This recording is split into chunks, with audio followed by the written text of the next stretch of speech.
Hashivenu Adonai Elecha v'nashuva, Chadesh Yameinu Kekedem. Help us to turn to you, God, and we shall return. Renew our lives as in days of old. Shabbat Shalom. My birthday seems to have become like Pesach itself. Unfortunately, due to COVID, we postponed our celebration a week, but I heard from so many of you, and I'm so grateful for that. I also want to, again, to wish Melvin Ginsberg a very happy 90th birthday. I stood at the Torah next to you and realized that I had to put 70 in perspective. And I say that often in this congregation where longevity is championed.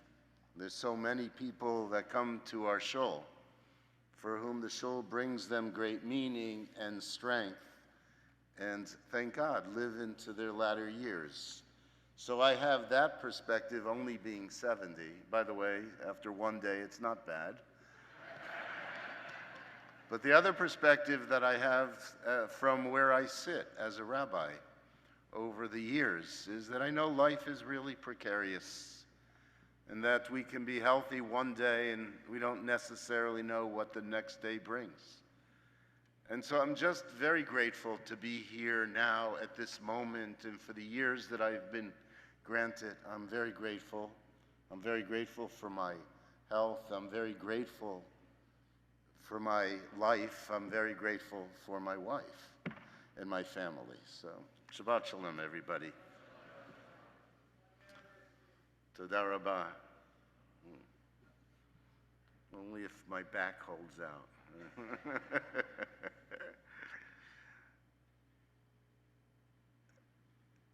There have been recent demographic studies that have shown that more people celebrate Passover than any other holiday on the Jewish calendar.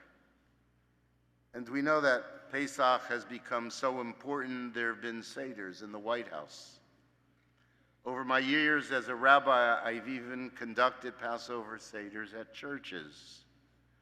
And although in many of those churches there's an association with the Last Supper, perhaps incorrectly, in the ritual and the ideas and the values, specifically the value of human freedom, it also is a very powerful experience. You may know that before last Shabbat, the week before, I visited the American-Mexican border at Tijuana and San Diego. Before I speak to that, I do want to speak a little more about Pesach, because central to my faith and to my observance of ritual is the understanding that our rituals serve as vehicles to keep meaning and values alive. And although the structure of the Seder, by its very word, its very name, is of great importance, what perhaps makes it so important is that it allows inherited values to stay alive. And it's in this tradition as a values tradition that my heart lies. It's in these values that I believe we've sustained meaning, and we continue the highest aspirations to live a Jewish life and a full human life. It was for that reason, a number of weeks ago, when I saw that the Miami Federation co-sponsored a mission to the southern border for rabbis and caseworkers from Jewish Family Services and philanthropists who work with immigration, and it was taking place right before Pesach. I felt very compelled to sign up and to go on that mission. Because like you, I've read so much about what is happening on that border, but I wanted to be able to see it firsthand. I wanted to be able to learn more about what was happening. I wanted to learn more about government policy. and I wanted to see the people. I'll tell you about that mission, but I want to tell you about that mission only in the context of Pesach, its meaning, and what it calls upon us to do, and what it calls upon us, or who it calls upon us to be. Like the great teachers of our own time and the prophets of long ago, I've been convinced that the purpose of all our ritual is not simply to connect us to the past. It's not meant to make us different than others, not to create some Jewish cultic response, or even to preserve our uniqueness. But the purpose is to raise our understanding, as I said, of what it means to be a human being in relation to other people and in relation to God. We ask the question, what does God want from us? What does God want from you? What does God want from me? I seek to discover what I can fulfill in my lifetime to contribute to the tikkun, to the improvement of the human condition, which I need not tell you needs improvement. And so I'll talk about the text that we read. I'll share with you experiences, and I'll teach both from my own thoughts and the thoughts of others who were on this mission. As we began after Kiddush, on the first and second Seder, we said, Ha-lachma anya. Behold, this is the bread of affliction, which our ancestors ate in the land of Egypt. Let all who are hungry come and eat. Let all who are in need, let them come and celebrate with us. Rabbi Fred Klein from the Miami Federation reminded the group of rabbis, those are the words that the Haggadah begins with, and we break the matzah. And it creates a reason for us to ask, why are we doing this? It reads that we should invite the poor so they will come to our table and share our food. And although halachma anya may reflect some ideal behavior in reality, we do that as a ritual. Perhaps we'll have a few guests, a few friends at our table, but it's not as if we are inviting the world's hungry to our table. However, what we have done and what we do year after year, generation after generation, is that we create a consciousness of responsibility to others. We create a consciousness of welcoming. And that's true with much of the ethical commandments that we've received. We want to create a consciousness within the minds and the hearts, not only of ourselves, but of our children and future generations, to be aware that they are responsible towards others. They do have a responsibility for the hungry and for those who are in need.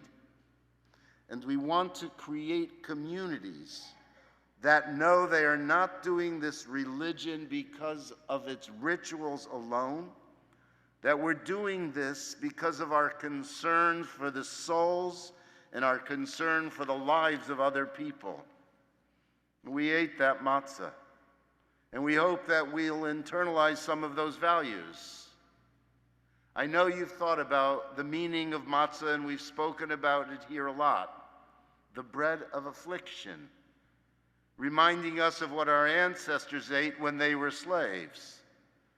But we also know that matzah is the bread of freedom. So what transforms the bread of oppression, the bread of affliction, into the bread of freedom? I believe that it's a willingness to share it with others. When I look at what has created my own identity and what motivates me to do the things that I do in my life and as a rabbi, I have no doubt that the Seder is the preeminent ritual and the Haggadah the most important text. So I was in Tijuana at the offices of Hayes, learning about their work. And there we heard from legal experts and lawyers, we heard from social workers and psychologists, we heard from community organizers about the complicated issues of migration. And they are, as you know, very complicated. And we also heard and we saw the humanitarian crisis that face thousands and thousands of individuals and families. And this is what I want to share. The vast majority of those people, the vast majority of those migrants wanting to enter the United States are running from oppression, they are running from violence, they're running from famine and hunger. The vast majority are oppressed people, political refugees, climate refugees from places where food is no longer growing because of a changing environment. I met a woman who told me that her baby was kidnapped for a sandwich. There are people who are running from drug cartels and gangs, all of whom are desperate. And you should know that the people who are here begging for a better life, for jobs and for food and for education, particularly so that future generations will have opportunities that they don't have. And they are not rapists, and they are not dealers in fentanyl, and they're not criminals. Of course, some are. You know, most fentanyl that comes into this country is coming from China, and most of the fentanyl is entering other ports of entry. A tiny minority of criminals have been used by cynical politicians to gain control of the narrative. And in the shelters and amongst the desperate are people who come from nations all over the world. The majority may be from Central America and South America, the second largest ethnic group trying to gain entry into our southern border are political refugees from Russia. And they're refugees from China and East Africa and Jamaica and Haiti. Human beings with little children who have in many cases walked hundreds of miles, trekked through the most dangerous jungle known as the Darien Pass in Panama. They've been beaten along the way. Women have been raped and children have been taken and children have been killed. And now they want an appointment with a border agent. They want to be refugees who do what is legal. They want to enter a life that will provide hope. The current policies are making it nearly impossible. In the Mexican border towns, streets are filled with refugees. Shelters are packed with human beings. Detention centers have been built, certainly on both sides of the border. And the detention centers are essentially jails, owned by the very for-profit companies that own so many of the jails in this country. People are placed in them and they have done no crimes, and very often, if not most often, they haven't been charged with a crime. And they sit there and they wait, and they wait. For some, it's been as long as 4 years. During COVID, the past president enacted Title 42. Title 42 slowed down the process for entry nearly to a standstill. And the current president ran on a promise for a more humane border and immigration policy, but Title 42 has not yet been removed, and people languish waiting. After meeting with the highest personnel, we went to a shelter in Tijuana. It was a gym that was filled with bunk beds. Literally bunk beds a foot apart from each other. Little place to play along the edges of the room, and some tables for people to eat. There are about 450 residents in this shelter. They were people, as I mentioned, from all different nations. They spoke different languages, but they shared desperation. And they shared gratitude that they had a roof over their head and a bed. I'll always remember that scene. This group of rabbis that I was with and social workers, we were encircled by these refugees who put their arms around each other, looking at us longingly, hopingly. They wanted to hear what it is we were doing there and what could they bring. They wanted some hope. Their eyes were wide open. I'll never forget the scene. When I walked into the shelter, I was taken by a few little girls who were laughing and playing. Little children know how to accommodate to their situation. There was one little girl who laughed and she kind of skipped around. She seemed to laugh her way through her world. And the way she held herself and the way she spoke reminded me of my granddaughter, Aya. She had a coy little smile, and she was saying something to me that I couldn't understand. But in my limited Spanish, I said, ¿Cómo se llama? And she said, Maya. And I thought of Aya. And I felt a few things. It could be any one of us, you know. We're lucky to have been born to the parents that we've born to, how fortunate we are to live where we live and as we do. How lucky we are when we have grandchildren who are free and able to walk freely in this world. How lucky we are that we have not only enough food, but more than enough food. How lucky we are that we can work productively and we can send our children to school. I won't forget Maya. I won't forget the way she moved in and out of the crowd gathered, and her capacity to attract friends and make them laugh. And I wondered, when will she get out of that shelter? Will she be free? Avadim hayinu, we've been slaves. And we remember over and again our experience of being slaves, and we remember that experience for a purpose. There's another reason that I went on this trip, and it was because the email came from Hias. And as I've said before here, it is the settlement agency that settled my own family in this country in 1938. I cannot forget Hias. When we were in the circle with those in the shelter gathered around us, each person wanted to share their stories. We heard their stories. Some of the Spanish-speaking rabbis translated them for us. A woman who cried about being raped and her husband was killed. A family that had no food. These were desperate people, and they're decent people. And all they want is a meeting with an immigration officer. There's a process in place, but it's impossible, nearly impossible, to work through that process.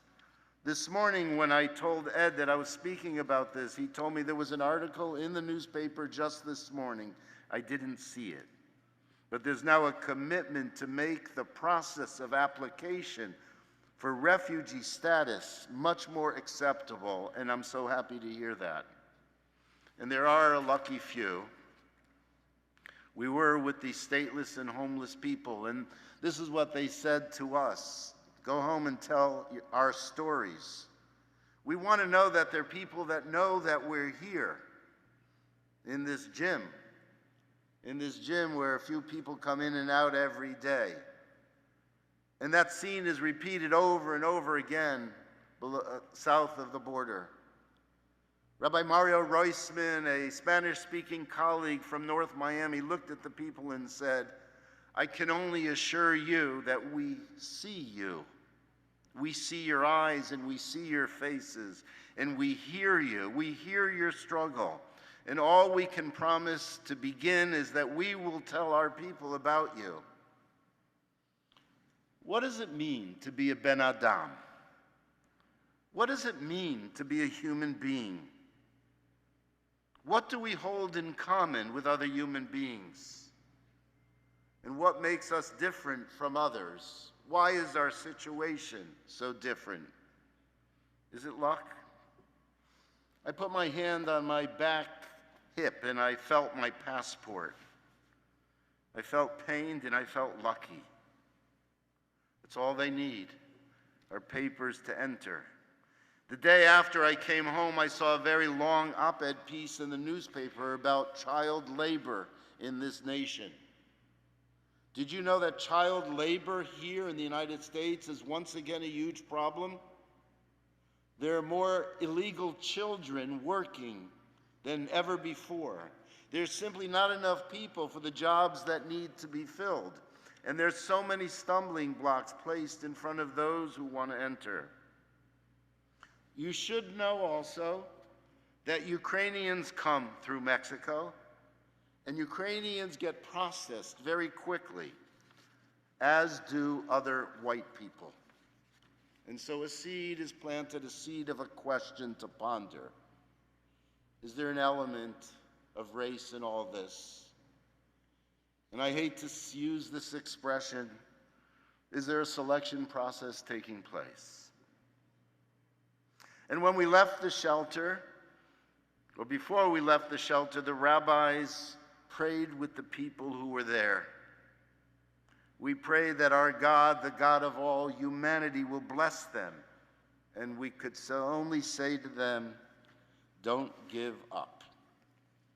On a later visit to an ICE detention center in California, I asked a man where his strength comes from, and he said, it's my faith that keeps me alive.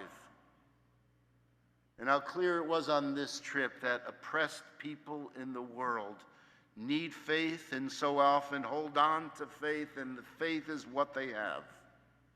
Let me share a couple statistics, okay? I learned these statistics at a meeting that I was at with an organization that helps survivors of torture. 44% of the refugees in the world are survivors of torture. 32.5 million people in this world are refugees today, and 103 million people are forcibly displaced from their homes. And yet, there is some light. There are incredible people, people with the highest levels of commitment working for the relief agencies and helping with the advocacy for refugees. The San Diego Jewish community has simply been extraordinary in stepping up and helping those refugees who have been granted asylum status, but then the border authorities drive them into the middle of places throughout the city or outside the city, drop them off in the middle of cold nights. And there are people from that Jewish community that pick them up and bring them to a center that exists in San Diego, supported by nonprofit organizations, supported to a large extent by the state of California, and given support by the federal government. There's so much that still needs to be done. I heard an incredible story of a survivor of torture, a man who came from East Africa. He was tortured for years because of his faith, and he escaped, and he got to Mexico, and he made it across the border, and now he works helping restore dignity to other survivors of torture. In that same office that helps refugees who are survivors of torture, the following poem was posted on the wall, written by Khalid Hosseini. You may remember him because he wrote that wonderful book, The Kite Runner. In its bustling old city, a mosque for Muslims, a church for our Christian neighbors, and a grand shuk for all of us to haggle over gold pennants and fresh produce and bridal dresses.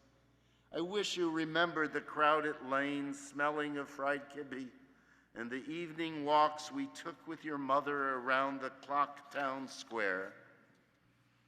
I, the child, never got to see my hometown. And the poem speaks to the experience of so many refugees, an entire generation of children being raised on violence and war and homelessness, with no connection to the beauty and the richness of the countries they come from. Highest works with all people. It advocates for all refugees. And as I see the acronym Hebrew Immigrant Aid Society in different places, I do feel very proud of the H, the Hebrew, because I know also the Hebrew is Ivri. It's about people who are immigrants, people who do come from the other side. And so people who are to internalize, what does it mean to come from the other side? It's a central component of our responsibility as Ivrim. The Rambam taught us that there are concentric circles of responsibility. First and foremost, we are responsible for ourselves. We are responsible for our families. We are responsible for our communities. We are responsible for our own people. But we're also responsible for those beyond us. And maybe that call to be responsive to the needs of others is delivered louder now than ever before for me, and I'll tell you why. The truth is that with all of our problems, our confrontation with anti-Semitism, the terrible struggles in Israel, which have become our own internal struggle also, we are really comfortable, we are highly educated, we are very influential, and we are very strong. It's one of the questions we have to ask. What do we do with our power, our strength, and our knowledge? The day we left Mexico, we drove along that very cynical, multi-billion-dollar border fence. Let me tell you why I say it's cynical. First of all, it cost billions of dollars to build, and it's no more effective than a fence of lesser height. On top of the slats of the 25-foot fence, steel plates, one after another, are welded. So they make the fence even higher. You see, research showed that after 22 feet, those who try to climb up higher become disoriented and dizzy and can drop to the ground. And also those steel plates get so hot in the southern sun. And so if one is strong enough or lucky enough to climb the fence and touches the plate, one gets burnt. On one plate along the road, I saw as we were leaving Mexico, graffiti scrawled. And this is what the graffiti said. It was one word. It said empathy. It was one of those moments where I saw the message of the Haggadah. I knew I had to tell you about that one word, because the Haggadah tells us, B'chol dor vador chayav adam lirot et atzmo, ki'ilu hu yatsa mitzrayim. In every generation, each one of us has to see ourselves as if we went out from Egypt. There's a description of us as Rachamim b'nei Rachamim. We are compassionate people, the children of compassionate people. It's really important that we do not let modernity and all of its comforts and all of its distractions change us from being Rachamim b'nei Rachamim, empathic people. We can't let our position make us see ourselves as anything but that. We are Rachamim b'nei Rachamim. We cannot forget those who are left behind. We have to know and remember the bitterness of not just the maror, but the bitterness of past experiences. Past experiences could make us bitter people, and we all know bitter people. But past experiences can also turn us into optimists who believe that we can bring change. We often hear the cry that no one was there for us, but we can be there for others. We have the capacity to build a brighter future. So we began the Seder, let all who are hungry come and eat. And we ended the Seder opening a door again, a door for a more perfect future as we welcome Eliyahu. A Jewish person's door should never be closed. That's the first mitzvah that we learned from Avraham. We are people who welcome others. So let me share one more story. It's a little bit more personal about my experience. I met a man named Jermaine Peterson. I met him in the detention jail. He has not committed a crime. He's not charged with a crime. He lived in Jamaica with his wife and his 3 kids. He had no work. He couldn't find work. His desire is to live a good life as a husband and a father, taking care of his children, to give them opportunities. His brother lives in America, and he believed there was a better chance for him to find work here. He's able-bodied. He's actually a strong guy. I met him after he was in prayer. He said what he does is spends most of his days in the jail library. He's been in custody for over a year, and he has no legal representation. He only wants to be able to begin by appearing before a judge. Without legal representation, he feels he'll have no chance. And so he fears spending years in that detention center, separated from his family, his wife, and his children, and he will lose hope. His A number is 240-329-345. And I decided that in addition to supporting the agencies and supporting HIAS, I'm going to accumulate the $8,000 that's necessary for Jermaine to gain legal representation. The work to be done is huge. The people doing the volunteer work are incredible. The agencies need to be supported, and we will be supporting HIAS more. But somehow that moment, speaking to one man, seeing his depression, his frustration, and his sadness, and knowing that he still hasn't given up, made me feel the words of the rabbis that we know. If you save one life, you can save a world. And so I ask you to help me pay for an attorney for Jermaine Peterson, $8,000. Let me close with the following. In my class last week, our students learned that Pesach, which typically is translated, as you know, as Passover, also means Pesach, the mouth that speaks. There's so much that we learn and so much that has to be said. I hope you heard my words this morning, and from them I hope that you not only deepen your understanding of a particular humanitarian crisis, but don't let your understanding and your knowledge, don't let it go away. The gifts we have here, living in freedom, being well fed, having eyes and ears and mouths, where we can learn and speak compassion and empathy, we have to hold on to those gifts. I'm lucky that I can relay the message this morning. It's the message of a tradition which enables us to transcend our narrow spaces, our Mitzrayim, and march into freedom, knowing that freedom is a constant struggle. It's a constant struggle. It will be abused by others if we don't continue to fight for it. It's something we affirm for ourselves, and we fight to preserve for others, for all of humanity. Shabbat Shalom, everybody.